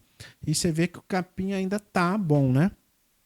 Depois, quando tem o pastejo, ele cai bem, mas ele recupera muito mais rápido, volta a disponibilizar mais proteína mais rápido do que o comparado com a marandu. Então tem vários aspectos, né, que se somam ao camelo. E deixa aqui os meus parabéns para você, professor, pela questão de estar com a turma acompanhando, né, Gilberto? E isso faz uma diferença absurda dos meninos do professor, né? Assim, e ele anda com essa turma e coloca debaixo do braço e acaba que a galera sai todas empregadas. É impressionante o índice desse... Não, e ele quando ele chega nas flores, ele não se preocupa com os alunos dele, não. Ele se preocupa com os funcionários, que ele vai chamar os funcionários todos, dizer o que é que ele vai fazer naquele dia para todo mundo se inteirar o trabalho que ele está fazendo. E conversando, né? O funcionário não fica solto. Não, acompanha o trabalho dele. Né? Hoje você vê que eu lembro quando chegou o distribuidor de adubo, né, já para cobertura, adubo de cobertura do milho, já para plantio direto, né, que não fica a ureia sobre o solo, trazer os meninos para eles aprenderem a regular, né? Já falei para o Gilberto, daqui uns dias eu não preciso mais me preocupar de estar lá, porque a gente quer que as coisas deem certo. Então, regular precisa ter paciência, precisa ter calma, né? Para regular, para acertar, né? Então, eles prestam, vão aprendendo junto, né? É a dificuldade dos equipamentos, né? Do equipamento novo, né? Do equipamento novo, que não conhece a tecnologia. Fazer uma silagem, você pegar um equipamento de R$200 mil sem saber regular o maquinário todo, né? A Entender os cegadeira, processos, né? Entender os processos, como é que faz, né? Isso, né? E depois vem no silo, como é a granulometria da folhagem, esse negócio Tudo que você entende, você faz melhor. É. Uma coisa é a gente mandar, né? Faça isso. Outra coisa é isso, você explicar, a pessoa entender e você vai fazer mais assertivamente. E Assertividade são é outra. detalhes, né? Quando você começa a fazer, o grosso todo mundo sabe fazer, mas detalhar para sair bem feito é o problema, né? A gente fala que, por exemplo, você vai pensar do milho, né? É uma grande lavoura de pequenos detalhes. Se você acertar nos pequenos detalhes, a gente vai. Então, cada dia mais, o pessoal da Flores está entendendo que os pequenos detalhes são importantes. Então, o Gilberto falou, hoje ele falou de uma coisa extremamente simples, que acho que um agrocast bem legal, falar sobre plantabilidade, né? Que é uma coisa que a gente precisa melhorar muito. Porque assim, se você errar no plantio, você danificou o resto. Bom, mas vamos lá. Se se errar no preparo do solo, né? A história do Mavuno é interessante porque uma menina, o Mavuno, o que a gente fez? Quando a gente implantou a área do Mavuno, nós fizemos uma malha amostral de 75 pontos equidistantes, onde durante 3 meses nós tiramos dado no mesmo lugar. Depois nós fizemos um estudo exploratório dos dados daquilo, desde emergência, número de perfilhos, número de plantas, as zonas que foram melhores, as zonas que foram piores, e aonde dava uma resposta que a zona foi pior, a gente entender por que foi pior. Então, a gente fez uma correlação entre emergência, número de plantas, número de perfilhos com o tamanho do torrão, que tem a ver com o preparo do solo. Então, você mexe na plantabilidade, essa história de plantabilidade é como que eu faço bem o meu plantio. Então, são várias coisas que interferem. O antes, né? E depois o durante o plantio. Então, os torrões, se você pensar numa semente extremamente pequena, né, como são as sementes das gramíneas, principalmente se a gente falar em pânico, né, mesmo ela incrustada, ela ainda é pequena. E você imagina um torrãozinho, né, em cima, torrão do tamanho desse cachorro aqui, em cima de uma semente pequena. Ela sofre para sair de lado, né? Sem contar que esse torrão, esse preparo mal feito, esse solo mal feito com torrões, ele não incorpora água. A água bate nele, escorre e vai embora. Então, essa relação solo-semente interfere muito. Mas o que eu queria falar sobre o Marquinhos é que eles têm, não só o Marquinhos, mas todo mundo tem acertado nas passadas adjacentes. Eu semeei aqui e vou fazer uma nova passada. Eu já não tenho mais... uma sinuosidade na plantio. Não tenho. Então, o que eu faço? Quando eu aumento a distância entre as linhas, eu diminuo a quantidade de semente e de adubo por hectare. Não é? Eu distanciei as minhas linhas. Você imagina, a semeadora da Flores tem 3 linhas. A cada passada, para eu completar 1 hectare, diz passada de 80 centímetros, são 125 linhas. 125 linhas. Então, você imagina, cada linha que eu passar, eu aumentar 10 centímetros. Eu vou diminuir a minha população de plantas e vou diminuir a quantidade de adubo. Tá ok. Uhum. E quando eu faço ao contrário? Se a previsão, se a prescrição é de ter 55 mil plantas, que é uma outra coisa que a gente foi ajustando. 60 mil plantas, 65 mil plantas. 60 mil plantas, 65 mil plantas num lugar que eu estou plantando no verão e que tem alta intensidade de chuva, de luz com chuva, mas eu não tenho tanto tempo. Nós passamos julho quase que nublado. Sim. Então a gente precisa prever, precisa estudar um pouco, que a gente não tem estudo disso. Qual é a população ideal para a nossa região? Né? Então a gente já diminuiu para 55 mil plantas. Mas vamos lá, se o Marquinhos errar em 10 centímetros a menos, aproximar cada passada, significa dizer que eu vou botar 70 mil plantas. E que as plantas não vão responder à condição que eu dei para elas. Isso a gente está falando de 1.000 plantas, sementes de milho por hectare, ok? 20 mil plantas. Nós estamos falando de 55 mil plantas por hectare. De milho, não sei. De milho, né? Isso, os sacos vêm com 60 mil 60 plantas, mil, né? Isso. Hoje já é dominado, né? Que é 60 mil, elas vêm, né? Antigamente você não vinha com 60 mil plantas. Já melhorou bastante. Hoje você vem. Mas só que sacos mais leves, sementes menores. Saco mais Então, sacos mais pesados, sementes maiores. Do ponto de vista da plantabilidade, uma semente menor me judia muito. Porque eu passo 2, né? Por causa da característica, da morfologia da semente. Então, se eu trabalhar com sementes maiores, ela pode custar um pouco mais cara. Mas ela pode me assegurar tantas outras coisas. Não do ponto de vista de vigor que vai dar uma planta. Não é a semente maior ou menor que vai dar uma planta melhor. Não é a facilidade no plantio. No plantio. Porque a gente erra muito. Assertividade. Quando você pega um disco, né? Aqui a maioria das nossas máquinas não são pneumáticas, são de disco horizontal, né? Então, eu não consigo ter um disco adequado com alvéolo, com aquele furo, né? Que a gente chama adequado para sementes. Porque ela não tem regularidade. Agora, quando eu trabalho com o meio da espiga, eu tenho regularidade. Então, esse ano a gente já passou a exigir, né? Milho com um tamanho maior. Posso até pagar mais caro por ele, não tem problema. Mas me ajusta muito.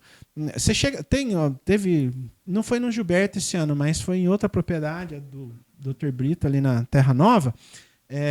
Que você está regulando, ela recomenda o disco, você vai lá, põe o disco, está passando 2 sementes, Você tá caindo 130 mil sementes. Não, nós estamos com regulagem errada. Não. Vamos pegar o disco com furação menor. Porque a forma como elas se ajustam, elas passam 2. Você estava com o disco do tamanho certo, mas a forma como elas chegam ali no alvéolo, elas passam, porque elas se encaixam. Né? Então, com a semente maior, você não tem esse problema. Então, essas coisas melhoraram, isso melhorou. Então, melhorou o nosso... não falhar a semente e não cair 2 sementes. Ou seja, que a gente chama de espaçamento duplo, são 2 sementes, ou falha, né? Que é um espaço sem semente, que é o dobro do espaçamento que deveria ter, né? Que falta. Então, a fazenda ajustou muito isso, ajustou alinhar a passada adjacente, as sementes, a adubação, né? As áreas pediam, era problemático, a gente não, por causa da regulagem da máquina, do que a gente tem disponível, a gente não conseguia colocar 500 quilos. Então, porque só de fósforo pedia 400 quilos. Estava baixo demais, né? E o fósforo é primordial para o milho.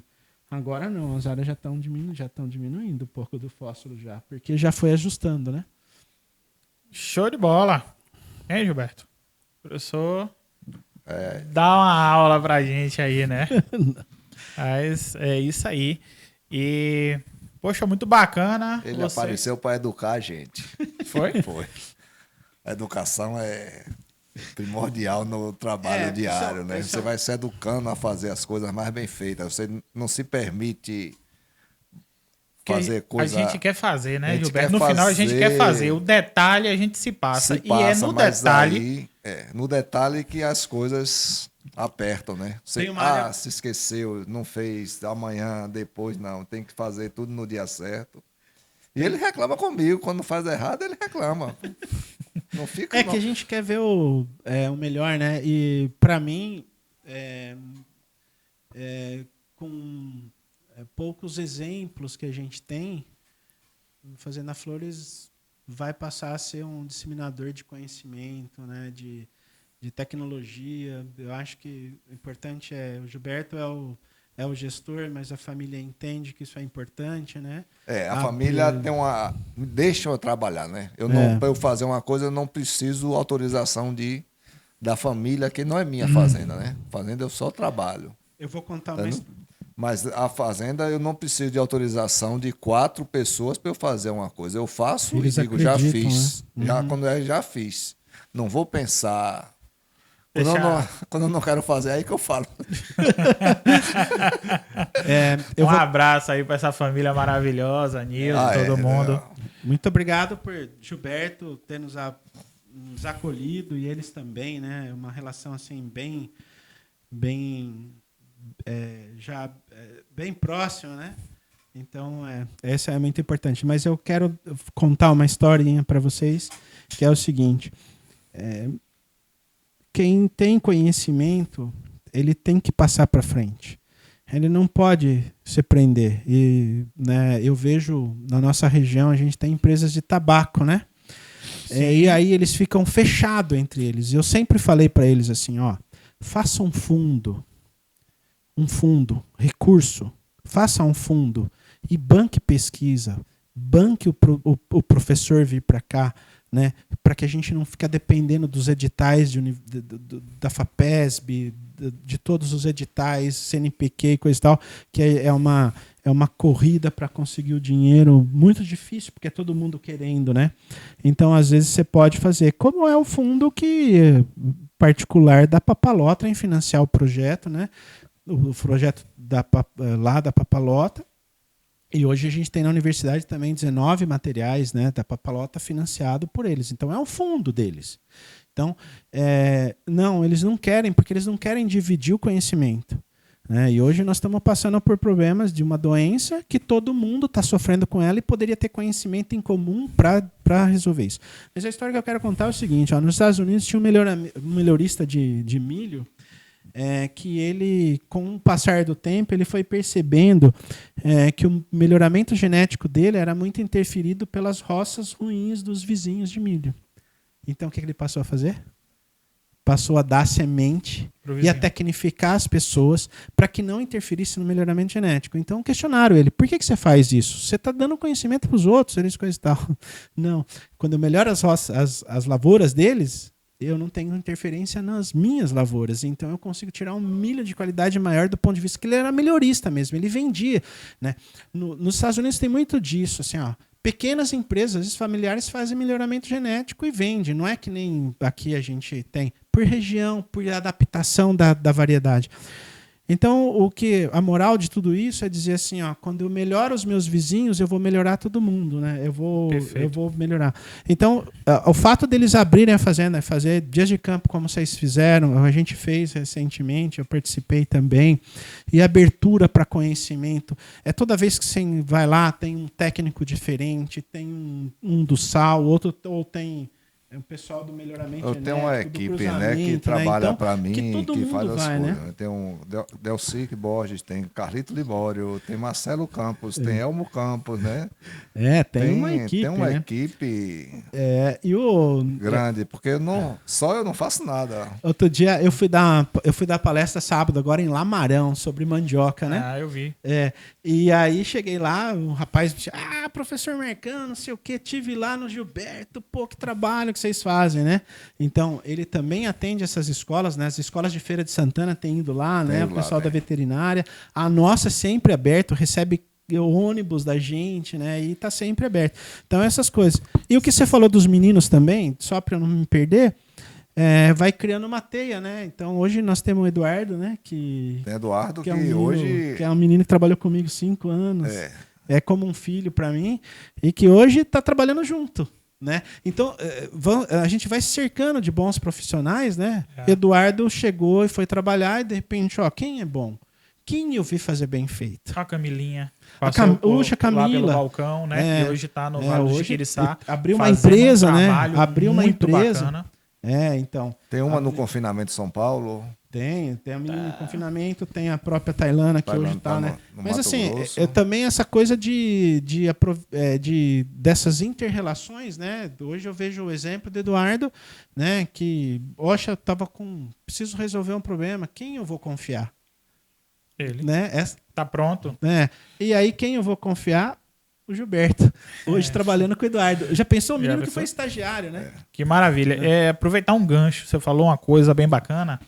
Turma, o 6º episódio com o Chico Peltier, né? Um produtor de leite, mas antes de ser produtor de leite, é uma mente brilhante de empresário. Sim. E ele veio aqui e destacou sempre o que o professor acabou de falar aí. Tá? Que na pecuária, o que ele falou, na pecuária de leite não existe concorrente. Por quê? Porque se o vizinho dele produzir, o cara que vai buscar o leite já facilitou a vida. Porque em vez de buscar de um, já vai buscar de 2. Aí, em vez de ir no caminhãozinho pequeno, já vai numa carreta. Então, já melhora o frete. O frete da carreta é mais barato do que do caminhão pequeno, porque dilui no volume. O técnico que vai dar assistência já vai para 2 propriedades. Não vem, o cara que vem fazer o projeto, o projetista, já dilui. Então, uma coisa que ele falou, no mercado do leite... Todo mundo ganha. Todo mundo ganha, porque a escala precisa, né? tá? Então, se você vende uma boiada para um frigorífico, se você tiver mais, você consegue, às vezes, fazer o corte de qualidade. Sim. Porque você tem Então, na pecuária tem isso. Você acabou de falar isso aqui, lembrou do último episódio, né? Então, essa parte importante, o fumo, você deu o exemplo. Sim. Mas, se a galera se junta, você consegue melhorar tudo, né? Você não pode ter a cabeça fechada, né? Você tem que ter uma cabeça aberta que você não vai fazer só. Você vai fazer só o que você vai fazer só? Sabe pra onde só? Não tem como, Né? Quando você tá só no carro, você vai pra alguma coisa, conhecer alguma pessoa. Você não fica... Né? Quando você pega Tudo. seu carro, você tá só, você vai pra algum lugar. Você não fica só no carro rodando o dia todo parecendo um maluco, né? Você vai pra algum lugar. Então, a Fazenda Flores, eu dou espaço a um produtor lá, Ró, Ah, tá gente boa. entendendo? Que... Quando eu comprei uma balança eletrônica de 20 mil reais, ele comprou uma balança eletrônica de 3 mil reais e botou na fazenda, tá entendendo? Então, o disparate financeiro de uma pessoa que quer crescer e uma que tem um recurso financeiro, ele fez a mesma coisa. Com 3 mil reais, ele botou uma balança eletrônica, ele é carpinteiro, ele comprou na internet, botou a balança eletrônica dele, ele está plantando milho, eu planto milho para ele, ele sabe qual é o adubo que eu estou usando, ele usa faz análise de solo ele do Ró, né? faz análise de solo, usa E calcário. faz a prescrição, né? Tá entendendo? É. E Recomenda o milho, né? comenta, hoje ele já disse, não, eu não quero fazer mais silagem, eu quero milho em grão. Tá entendendo? Ele já muda. Não sou eu que vou dizer, não faça milho em grão. Você quer fazer seu milho em grão, você vai fazer seu milho em grão. E a hora que ele fizer um milho em grão, vai cair no que o Saulo falou. Ele faz milho em grão e tem retorno, outra pessoa vai plantar, e a maior limitação nossa é a colheita, né? Sim. Daí você começa a resolver o problema, né? Então você começa a resolver o problema, que nós já temos um problema... A gente não tem uma coletadeira para região, 20 justamente. hectares de milho seco, de grão de milho. Você vê né? lá em Iambupe, né? Hoje ele é tudo terceirizado. As Flores conseguiu comprar todos os equipamentos para uso próprio, né? E para silagem, né? E para silagem, para o feno, tudo ela tem recurso Sim. próprio. Ela tem quase 2 milhões de equipamento que usa... Eu falar de Muito silagem. pouco, né? Eu fui num curso Usa de pra silagem muito bacana para pequenos produtores. Lá, não sei se o Gilberto vai lembrar, lá em casa a gente tinha um silo redondo. E a gente cincho, né? compactava no Isso, compactava cincho. na mão, no pé mesmo, né? No A galera, pé, a gente era fazia silo cincho. tubo. cincho e ele ia subindo. Isso. E agora eles colocaram o nome de rapadura. E eles fazem quadrado. Certo? é? Tem uns encaixes e parafusados externos e é muito bacana. E fica igual a rapadura mesmo, ele vai subindo. Tá? E aí teve um curso, professora Marina, gente boa, lá de Fedegosos, no Morro de Chapéu, juntamente com Natália. E elas da NBR fizeram esse curso muito bacana. E eu falei assim, ó, isso aí, gente, eu aproveitar aqui, dá um recadinho só, assim, que ele tá falando todo nessa questão de plantar. Plantar. Todo mundo planta e numa velocidade absurda. Agora, colher é o detalhe. Você só pode plantar no dia o tanto que você consegue colher. Porque plantar, você planta muito. Agora, colher que é o detalhe. É mais lento, né? Para fazer essa A colheita tem dia, né? A colheita tem dia. Justamente. E tem uma coisa do estilo chincha, quando você aprende a trabalhar com ele, porque quando o ensacado é caro, né? O saco é caro, o equipamento para ensacar é caro, né? E o chincho, sua equipe pode fazer isso. É só uma lona que usa. O resto você pode levar em qualquer lugar, as cintas, né? Isso. E aí você faz aquele cincho ali mais ou menos no tamanho que você tem de uma semana ou de um tempo até menor. De um tempo e você até faz menor, vários dele, né? vários você deles. consegue começar e terminar com uma qualidade. Porque não pode você abrir um silo grande para usar pouco, né? É. Você tem que usar a Também quantidade tem isso, né? Tudo, né? que vai usar rapidamente, né? Então você tem que fazer um silo de acordo com o seu tamanho da propriedade, do seu tamanho de consumo. Maravilha. Deixar aqui mais uma vez os meus agradecimentos aos parceiros. Sião Bahia, certo? Aquele que faz uns coxos muito bacanas lá em Alagoinhas. É uma fábrica de poste, mas ele tem uma linha de coxo de curral também, certo? Então você que está procurando um curral anti-estresse, um material de concreto de qualidade, Sião Bahia lá em Alagoinhas. A GR Vita, nosso amigo Gustavo, que estava recebendo a premiação da Prudential, certo? Aí no exterior. Gustavão, forte abraço. A gente que também tem, né, a Prudential como uma proteção. O cara que está no campo, que não tem aquela carteira assinada, que é um empresário e quer se proteger, né? É um seguro de vida resgatável bem interessante para médicos veterinários, agrônomos, a galera que está no campo aí. Se acontecer algum dia, você tem um resguardo muito importante. A gente sempre recomenda, tá? Fazenda Três Marias também tem uma pecuária de corte aí bem bacana. A ação, falar do meu amigo, certo? Caio, não está aqui hoje, mas ele que vende propriedades, é um corretor do agro, bem bacana, vende gado também. Acabamos de fechar aí 30 bezerros angus, um cliente hoje de manhã, assessorado aí, intermediado por ele, tá? Nossa loja, falamos aqui de Granja Birimbau. E para encerrar esse papo, vamos falar um pouco de cerca elétrica, de manejo de pastagem, de rotacionado. Fizemos um teste lá no Ultradenso, né? Da Fazenda das Flores aqui para a gente encerrar Hoje, com esse tema bacana. As flores toda é cerca elétrica, né? Só o perímetro que é cerca de arame farpado ainda, mas toda a Fazenda das Flores hoje é cerca elétrica. Pois é, a gente começou com um eletrificador, já são 2. Hoje já são 2. Né? Começou com um pequeno, depois teve que trocar pelo um grande. Um grande, é isso. Hoje já são 2, todas de cerca elétrica. Não tem arame farpado em canto nenhum, só no perímetro da fazenda. Pois é. Quando eu comecei e não consegue, é só você fazer. Ainda é dos 2 fios elétricos lá, elétricos, né? A gente já sabe que um elétrico e um aterrado hoje, para começar, beleza. Mas e aí? Tá toda pronta, tá funcionando. Sim, o problema é esse, né? Você vai mudar ou não como? Muda? Então, o que é que a gente fez lá? Deu problema, baixou a potência do choque, aumenta a potência do eletrificador. E vamos... Vai limpar, onde é o problema? Vai limpar pasto, vai limpar cerca, achar onde é o problema e limpar. E, professor, a gente fez o projeto lá da... A gente não, o senhor, né? Tocou o projeto da Papalotla, são uma água com 4 piquetes, né? Sim. Como diz meu amigo Guilherme, o Vale 4. O mais, ele chama o Vale 4. E da última vez que eu tive lá, já era Vale 8. Ele já fatiou no meio com a cerca móvel, né? Então, vai fatiar todo, vão ser 16 pastas agora. Eram 8, vão para 16, tá? Então, já com o uso aí da cerca móvel. E nós fizemos um experimento bacana lá no capim da entrada, né? No híbrido, do ultradenso. Não chegou a ser um ultradenso, né? Foi um denso, mas que ficou um projeto bacana. Tá denso ainda. Ainda tá lá rodando? Tá, mas eu só tô fazendo o denso com o gado de raça. Mudou, então? Mudou com o gado de raça para eu acompanhar melhor o desenvolvimento do gado de raça, porque tava meio... Só para vocês terem uma noção, em 5,3 hectares, né? Ali 5. Na frente, 5,5 hectares, nós chegamos a ter 80 bezerros apartados, tá? E rodamos 42 dias. Foram 42 piquetes de um dia, tá? Então foi bem interessante. Na imagem dos drones ficava bacana, né? A colheita mesmo, né? Tudo degradêzinho, bonito, né? E aí no final, né, quando a gente volta pro primeiro pasto, né? Sim. Aí a gente viu a necessidade que a gente não teve tanta chuva nem a correção, né? Vê que precisava chegar num adubozinho, porque colhe muito, né? E não sei se você tá lembrado, mas eu já comentei isso. Do que o gado consome, apenas a depender de como a gente volta 15% a 25% do que né, consumido do material volta para o solo.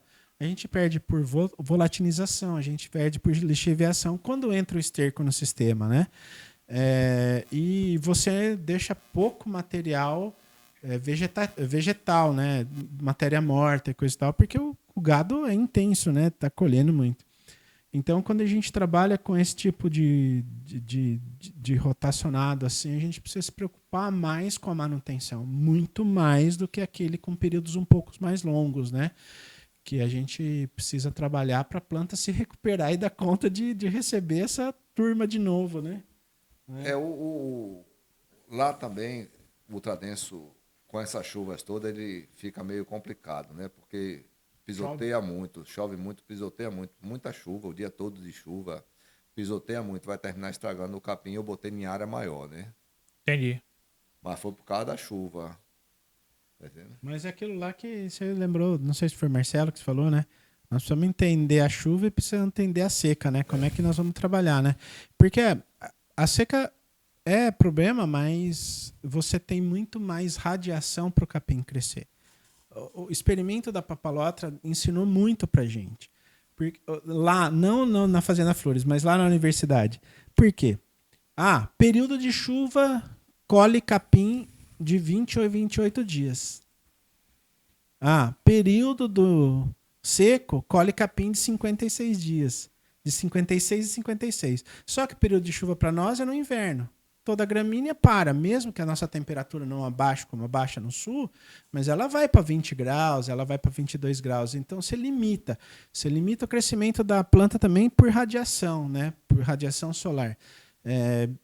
Dias mais curtos, então menos período de luz. E aí a gente começou a ver que o capim crescia menos no inverno do que no verão, mesmo que o verão fosse chuvas de toneladas. Né? Então, nós mudamos o esquema, lá na universidade mudou o esquema, e aí você vê agora, vai por altura.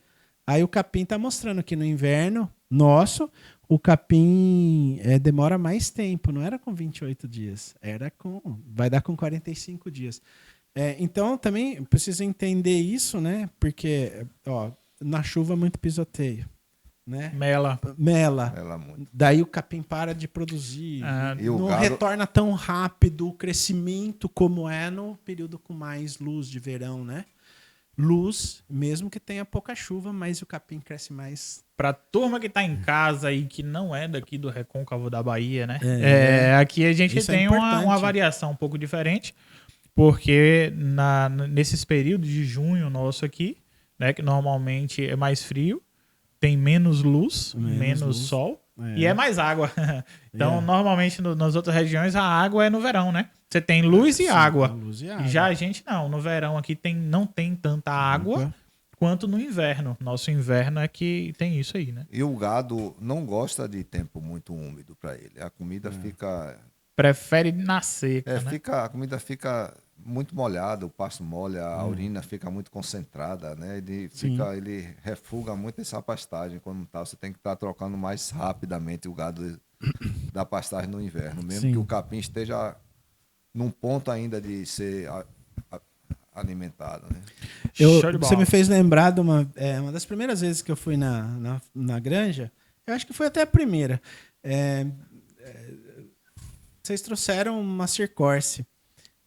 Eu estava chegando na Bahia uns 18 anos atrás. Trouxeram uma Circorse, vocês tinham uma garagem que servia às vezes para palestra, né? Sim. Então, o Master Corse falou muito de superadubação e coisa e tal, né? Moacir Corse. Master Corse. Da Exalc. Daí eu fui lá, né? Já tinha uns 2 anos de experiência aqui. Já tinha uns 2 anos aqui. E eu falei assim, professor, é muito difícil falar nessas coisas porque a nossa chuva é de inverno. E aí é limitante essas coisas. A experiência que o senhor está trazendo é a experiência do lugar onde chove no verão, né? Para nós, eu acho que é meio complicado isso. Eu lembro dele ter, poxa vida, a gente precisa pensar nisso, coisa e tal. Eu já pensava nisso, porque eu perguntava para o professor de fitotecnia da universidade. Como é que eu mexo com milho com chuva de inverno? Com o clima de inverno? E as pessoas não respondiam. Então a gente sabe muito pouco, né? Pois é. Turma, gostando aí do Agrocast, chegando agora para o final, deixar um recadinho para vocês. A gente falou aqui do Ultradenso. Em julho, o Fred, da 3F Consultoria, vai estar na Bahia, 12, 13 e 14, curso de manejo ultradenso. Chega para perto, procura a gente aí pra gente passar tudo direitinho, tá? E já deixar aqui as considerações finais, que a gente já tá chegando em 1h50 de podcast. Você tá doido? Hein? Doutor Gilberto, muitíssimo obrigado. Obrigado a você abrir esse espaço para a gente difundir nosso trabalho, né? Nelore é oba, viu, turma? E vai ter o leilão, né? Juntamente com o Elmo, em agosto, 10 de agosto, um sábado agradável. Vamos ter umas palestras lá na Granja Birimbau e depois o leilão do gado de corte. Chega para perto. Não será o Birimbau Agrotech, será os 40 anos da loja. 8, 9 e 10. 8 é uma programação bacana de cavalo. 9 e 10 a gente vai falar aí sobre parte de agricultura para a pecuária, e no dia 10 a parte mais focada mesmo na bovinocultura, juntamente com o leilão de Elmo. É isso? Leilão de animais de raça, Animais de raça. E comum também, né? O comum vai ser no 9, No vai 9. ser um dia antes, e o gado de raça dia 10. Dia 10. E vai ter Nelore Oba lá. Vai ter, vai. Quem quiser garantir na fazenda, beleza, mas no dia 10 de agosto vamos ter pregão lá. Valeu. Professor Marcos, muitíssimo obrigado aí por aceitar o... Eu que agradeço. E em nome da universidade, né? Porque a universidade, ela tem que trabalhar em cima de um tripé, né? Pesquisa, ensino e extensão. O caso da Fazenda Flores hoje, ela traz para a gente a possibilidade de unir as três coisas. Nós falamos hoje, ó, nós temos pesquisa, levantando dado, né? Nós tivemos dias de campo, nós tivemos pessoas conhecendo o projeto, como vocês fazem, né? Constantemente, tanto a Papalotra como a própria granja e coisa e tal, né? E aí a gente faz extensão, que é levar isso, né? Gilberto falou uma coisa muito interessante. O Marcos chegou para educar, não é? Então, assim, ó, existe uma coisa que chama SEATER, Assistência Técnica e Extensão Rural. A assistência técnica é quando eu levo o conhecimento que você levou da cerca elétrica e como que tecnicamente eu tenho que fazer. Mas eu preciso fazer extensão rural, que é educar para. Então, a abertura da Fazenda Flores permite que a gente possa educar as pessoas para. Então é educação constantemente. Uma coisa é técnico, outra coisa é educar para mudar, né? Então, e aí quando eu posso levar os alunos, né? Eu ratifico, né? Eu fortaleço a parte de ensino. Então a gente na Fazenda Flores conseguiu fazer ensino, pesquisa e extensão. Maravilha. Então, para nós é o que a gente quer. Como professor, né? A minha família é ligada com a história de professor. Minha mãe era professora. Então, eu me sinto realizado por ter a oportunidade, através da universidade, a gente conseguir fazer esse trabalho e outros trabalhos que a gente faz, né? E agradecer a vocês, a família de vocês, que sempre nos trata muito bem, sempre referencia, né? Sempre está levando o nome da universidade através... Nós temos um convênio, né? Para trabalhos. Isso daí. E vamos voltar a botar gado lá, viu? Isso. Show! Meu parceiro. Negócio fechado? Negócio fechado. Vai. Valeu, turma. Muitíssimo obrigado. Curta esse vídeo, mande ele para seus amigos. Aproveita aí, dá essa fortalecida por esse trabalho maravilhoso. Espero que tenha ajudado vocês de alguma forma, porque para mim ajudou bastante. Valeu. Até a próxima. Até a próxima.